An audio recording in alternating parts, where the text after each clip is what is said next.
It's time for Defending and Commending the Faith with Joe Mott, inviting the atheist, agnostic, and skeptic to examine for themselves the evidence for the Christian faith. We are all limited by what we do not know and by the things we think we know but are not true. Dr. Joe Mott earned his PhD at LSU and was a distinguished math professor at Florida State University for 38 years, helping to write 3 math textbooks and authoring over 30 research articles in math. He is now the host of this radio program, Defending and Commending the Faith. Here is Joe Mott. Hello to everyone. Welcome to the program. Followers of Christ are still being called into action for defending and commending the Christian faith. For centuries, the Bible has been revered as a collection of documents guiding the beliefs of billions of people worldwide. The field of archaeology is considered as a real-world investigator to the truth of the biblical claims. Critics have asked, if the Bible is true, then why is there no evidence for David or Solomon, Israel's 2 greatest kings, or the cities of Sodom and Gomorrah, or the tribe of the Hittites, or Pontius Pilate, the governor of Judea, who turned Jesus over for crucifixion? But several funny things happened on the way to declaring the Bible historically unreliable. An inscription dating from the 9th century BC was discovered which referred to David as the king of Israel. An excavation in Megiddo, one of Solomon's 5 chariot cities, uncovered thousands of chariot stalls. Clay tablets dating back to 2500 BC were discovered in northern Syria that mentioned the cities of Sodom and Gomorrah. There is a museum in Chicago that has artifacts of the Hittite tribe. An inscription found on a stone slab in Caesarea named Pontius Pilate as a Roman governor. All those archaeological discoveries speak volumes concerning the New Testament's reliability. However, an article on the internet by Dr. Joshua Schachterl entitled 10 Times Archaeology Has Disagreed with the Biblical Narrative offers a different point of view. The first point of the article is that Canaanite towns show no signs of destruction, contrary to depictions of the book of Joshua. Okay, I may grant that, but how would we know that the towns were not cleaned up after the battles? The second point of the article says that in her commentary on Exodus, Carol Myers notes that there is no archaeological evidence either for a large Israelite presence or for a mass exodus. Again, how do we know that the Israelites would not want to remove all artifacts of them ever being in a place of bondage? The third point of the article report that the Israeli archaeologist Israel Finkelstein and Neil Asher Silberman, in their book, The Bible Unearthed, writes that there is little evidence that Jerusalem, David's capital city according to the Bible, was more than a typical hill country village during David and Solomon's time. Additionally, David's region, Judah, was a lightly populated rural region until long after David and Solomon's time. Okay, but that moves me neither here nor there. How do we know that David and Solomon's choice of location for where they lived would have anything to do with population at all? I don't think I want to waste my time reading speculation.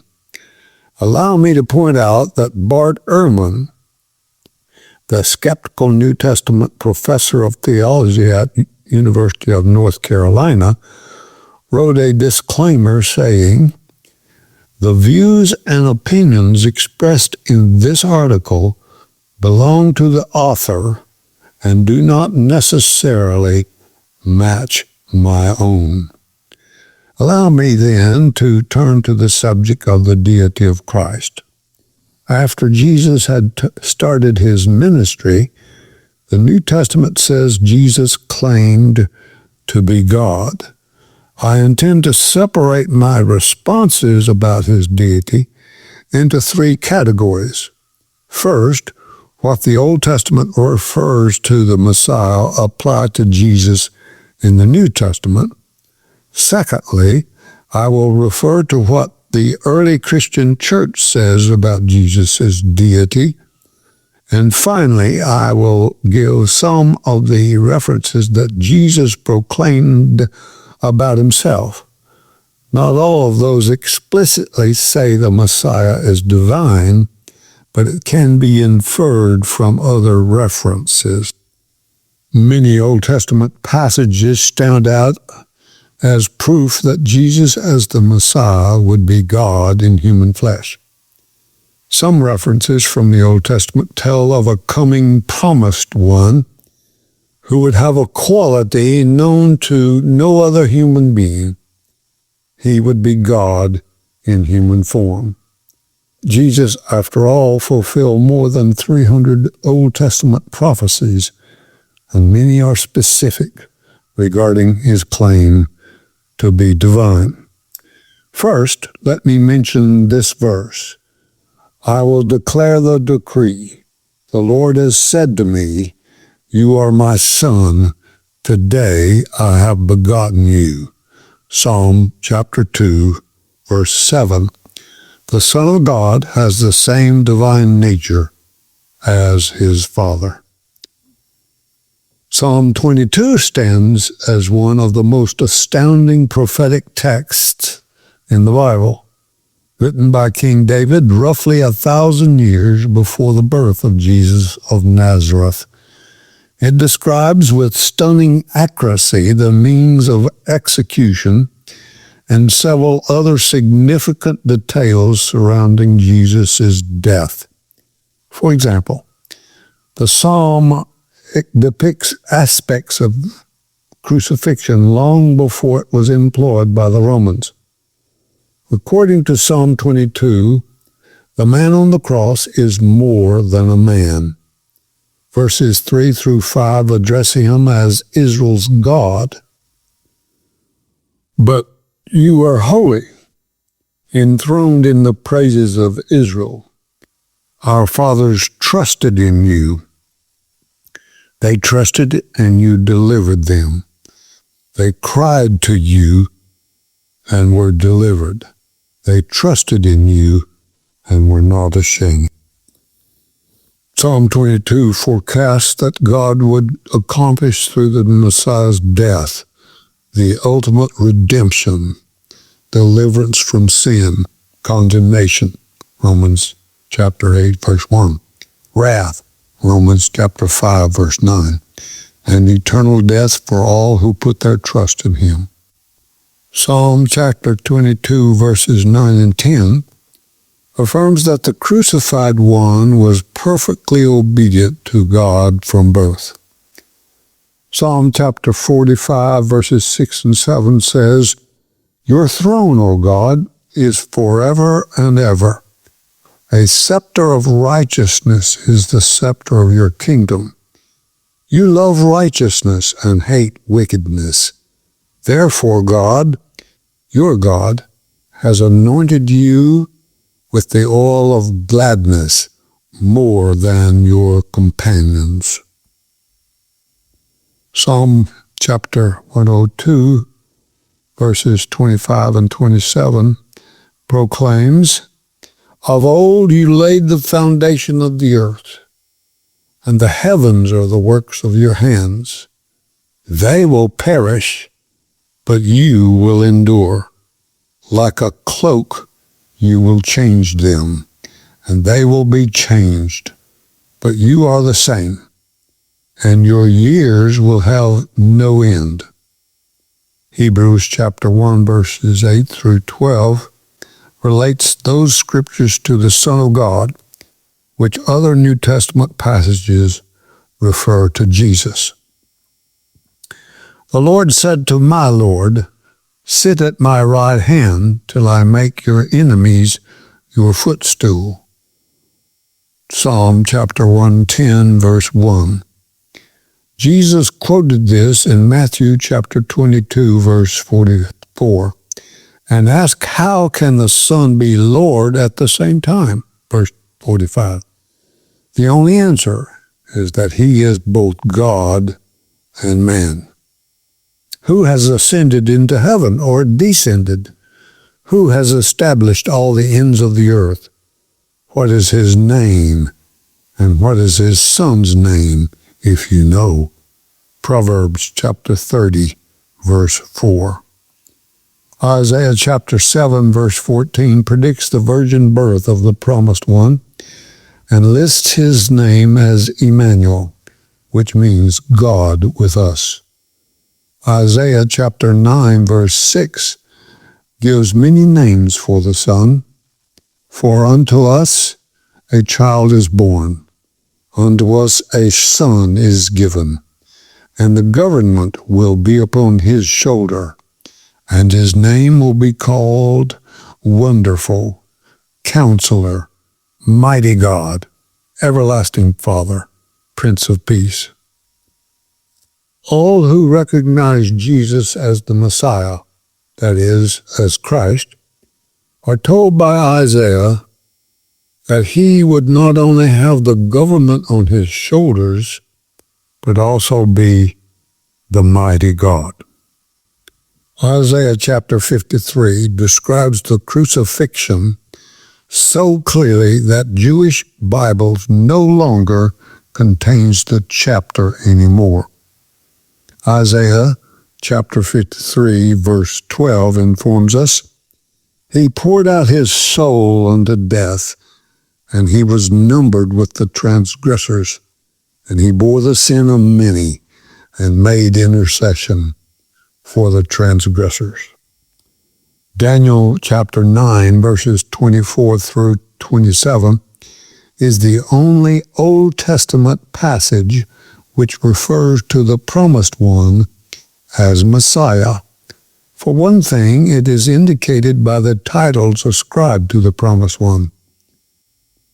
Elsewhere, he is called Shiloh, Genesis chapter 49, verse 10, God, Psalm chapter 102, verses 24 through 27, Emmanuel, Isaiah chapter 7, verse 14, the root of Jesse, Isaiah chapter 11, verse 10, the righteous branch, Jeremiah chapter 23, verse 5, etc. But the name by which he is known best, Messiah, appears in only one passage, Daniel chapter 9, verses 24 through 27. This passage is identified as that of the 70 weeks prophecy. If you compute that prophecy by identifying weeks by 7 years, each year of 360 days, then the prophecy that the Messiah would be cut off in 69 weeks equals 483 years, or 173,880 days from the decree to restore and build the street and the wall. That decree was given on March the 14th, 445 BC. That will end on Thursday in the Passover week when Jesus was crucified. Zechariah chapter 12, verse 10 says, and I, the Lord, will pour out on the house of David and on the inhabitants of Jerusalem the spirit of grace and supplication. Then they will look on me, the Lord, whom they have pierced. They will mourn for him as one grieves for a firstborn. Jesus' side was pierced before he was taken down from the cross. Zechariah chapter 14, verse 16 says, "And it shall come to pass that everyone who is left of all the nations which came against Jerusalem shall go up from year to year to worship the King, the Lord of hosts, and to keep the Feast of the Tabernacles." From these passages in the Old Testament, it is clear that the Son who is sent is divine, the one who saves his people from their sins, and the Redeemer who is pierced, and every nation will worship him as King. Allow me to close this episode by reminding you, exercise daily, walk with God.